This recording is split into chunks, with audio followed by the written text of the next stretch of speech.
आणि मोर्चानंतर पुढे काय, हा जो एक महत्त्वाचा विषय आहे त्याच्यावर चर्चा होईल आणि 1 तारखेचा मोर्चा संपल्यावर व्यासपीठावरून पुढे काय या संदर्भात आपल्याला उत्तर मिळेल.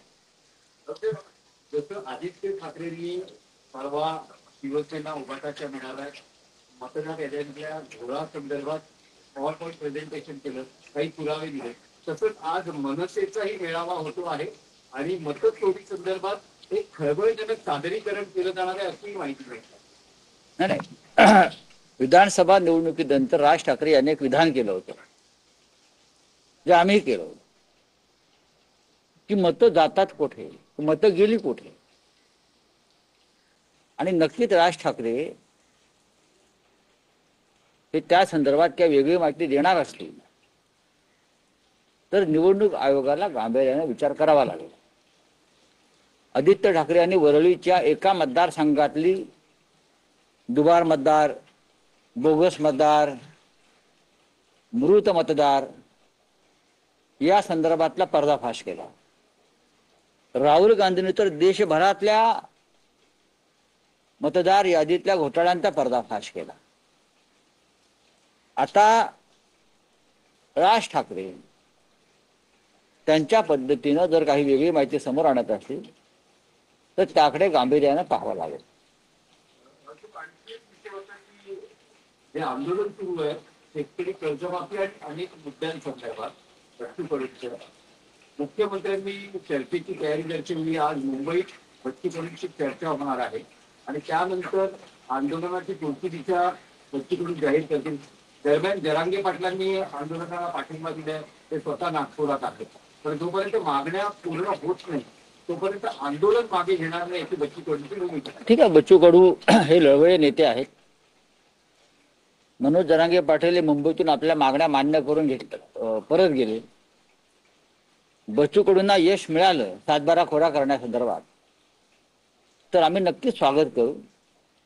कारण 7-12 कोरा ही संकल्पना आणि संज्ञा शिवसेनेची, उद्धव ठाकरे साहेबांची, की 7-12 कोरा झालाच पाहिजे यासाठी आम्ही सातत्यानं संघर्ष करतोय. उद्धव ठाकरे मुख्यमंत्री असताना त्यांनी त्यासाठी कर्जमाफीही केली आणि आताही त्या पद्धतीनं कर्जमाफी व्हावी ही आमच्या सगळ्यांची भूमिका आहे.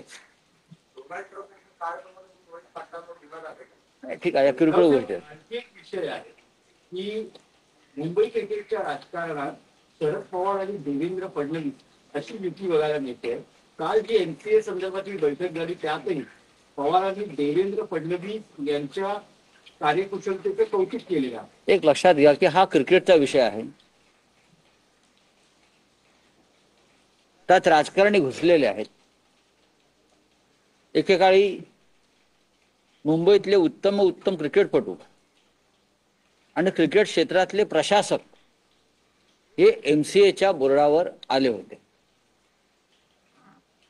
गेल्या काही दिवसामध्ये काळामध्ये एमसीए किंवा क्रिकेटचा जो काही बिझनेस किंवा व्यापार झालेला आहे त्याच्यामुळे प्रत्येकाला असं वाटतं की क्रिकेटच्या या खेळामध्ये म्हणजे पडद्यामागच्या खेळ, मैदानाबाहेरच्या खेळामध्ये आपण सहभागी व्हावं. एक मात्र नक्की, भारतीय क्रिकेटला आर्थिकदृष्ट्या सक्षम करण्याचं काम शरद पवारांनी केलं. त्यानंतर अनेकांचे डोळे त्या एमसीएकडे वळले. मग IPL असेल, इतर काही गोष्टी असतील. भारतीय जनता पक्षाचा आणि एमसीएचा कधी फार संबंध आला नव्हता. तो गेल्या 3-4 वर्षापासून यायला लागला. प्रत्येकाला मुंबई क्रिकेट बोर्डावर जायचं आहे. ते गेल्यामुळे क्रिकेटचं काय कल्याण होणार आहे मला माहित नाही.